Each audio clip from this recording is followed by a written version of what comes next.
Hello friends, very good evening. And இன்னைக்கு என்ன movie பற்றி பார்க்க போகிறோம்னு பார்த்தீங்கன்னாக்கா 2022 ரிலீஸ் ஆன ஷீ செட், யுனிவர்சல் பிக்சர்ஸ் பேனரில் வந்த படம் வந்து ஷீ செட்டுங்கிறது.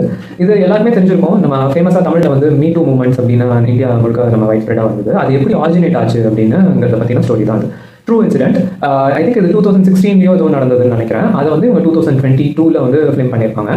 இனிஷியல் டேஸில் இந்த மாதிரி ஒர்க் பிளேஸில் நடக்கிற ஹராஸ்மெண்ட்ஸ் இதெல்லாம் பற்றி வந்து யாராவது பேசினாங்கனாக்கா அவங்கள வந்து அப்படியே மேலே வந்து சுப்பீரியர்ஸாக இருக்கிறவங்க அவங்களோட பவர்ஸை யூஸ் பண்ணி அவங்கள வந்து அந்த இன்சிடென்ட்டை பற்றி அப்படியே சப்ரஸ் பண்ணி யாருக்கும் வெளியில் வராத மாதிரி பண்ணிடுவாங்க. இது வந்து ரொம்ப நாளாகவே நிறைய இண்டஸ்ட்ரியில் ட்ரெண்டிங்காக இருந்தது தான். எஸ்பெஷலி வந்து இந்த சினி இண்டஸ்ட்ரீஸ் இது வந்து பார்த்தீங்கன்னாக்கா ஹார்வி வெயின்ஸ்டீன் அப்படின்னு ஹாலிவுட் ப்ரொடியூசர் இருந்தார்.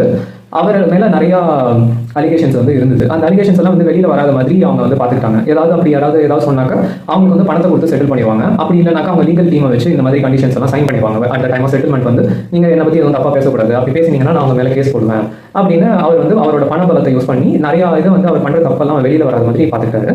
அதை வந்து எப்படி உடச்செறிஞ்சாங்க நியூயார்க் டைம்ஸில் உள்ள 2 ரிப்போர்ட்டர்ஸ் வந்து அதுக்காக பயங்கரமாக ஹார்ட் ஒர்க் பண்ணி இந்த மாதிரி நிஜமாவே வந்து இவர்னால அஃபெக்ட் ஆனவங்களெல்லாம் வந்து கேதர் பண்ணி அவங்கள வந்து பேச வச்சு முன்னாடி கொஞ்ச நாளுக்கு வந்து அவங்க வந்து பேசுறதுக்கு யோசிப்பாங்க. அந்த ஃபியரை விட்டு வெளியே வர வச்சு அதுக்கப்புறமா ஒரு 2-3 பேர் அதை ஒத்துக்கிட்டோன்னா நிறைய பேர் வந்து they came forward and confessed. அந்த மாதிரி ஸ்டோரி தான் வந்து இந்த ஷீ செட்டுங்கிறது. இது ஒரு ட்ராமா ஜானர். அதனால இதில் எதுவும் நம்ம டிபிக்கலாக எதிர்பார்க்குற ஸ்பைஸ் அதெல்லாம் வந்து ஆட் பண்ணலை. அவங்க வந்து அப்படியே நேச்சுரலாகவே அந்த படத்தை வந்து எடுத்திருக்காங்க.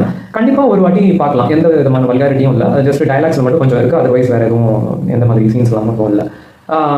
மற்றபடி மியூசிக் அப்படின்னு இந்த படத்தில் ஒன்றும் பெருசாக கிடையாது. இது வெறும் டைலாக் ஓரியன்ட் மூவிஸ்ங்கிறதுனால இப்போ வந்து ஒரு ஃபோன் கால் வருது அப்படின்னா அதோட இதை வந்து அவங்க வாய்ஸை வந்து வேறு மாதிரி இது பண்ணுறது. அதே மாதிரி நிறைய ஸ்க்ரீனில் கேரக்டர்ஸ் எல்லாம் பேசும்போது அந்த வாய்ஸ் மாடுலேஷன் அந்த இதெல்லாம் வந்து நிறையா ஒர்க் பண்ணியிருக்காங்க. அந்த விதத்தில் sounding is good. But otherwise வந்து மியூசிக்னு இந்த படத்தில் ஒன்றும் பெருசாக கிடையாது.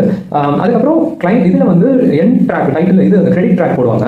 அந்த கிரெடிட் ட்ராக் போடும்போது எப்போதுமே ஹாலிவுட் மூவிஸில் சூப்பராக ஒரு ஆர்கெஸ்ட்ரா இல்லைனா ஏதோ ஒரு மியூசிக் வந்து ப்ளே ஆகும். அதை மறக்காம பாருங்க. ஏன்னா நம்ம யூஸ்வலாக படம் பார்ப்போம், அந்த கிரெடிட் ட்ராக்ஸ் வந்து நம்ம பார்க்க மாட்டோம். என் கார்டு வந்து நம்ம ரொம்ப பார்க்க மாட்டோம். அது வந்து ஹாலிவுட் மூவியில் எப்போதுமே ஸ்பெஷல். அது வந்து ஒரு 10 to 15 minutes அதில் ஸ்பெஷல் ஆர்கெஸ்ட்ரா ஸ்பெஷல் சவுண்ட் எஃபெக்ட்ஸோட கண்டிப்பாக ஒரு நல்ல ஒரு இது இருக்கும். மியூசிக்லாம் ஒரு நல்லது இருக்கும். அது வந்து மறக்காம பாருங்க. இந்த படம் கண்டிப்பாக ஒரு வாட்டி பார்க்கலாங்க. இந்த கான்டென்ட் பிடிச்சிருந்தா லைக் பண்ணுங்க, சப்ஸ்கிரைப் பண்ணுங்க. தேங்க்ஸ்.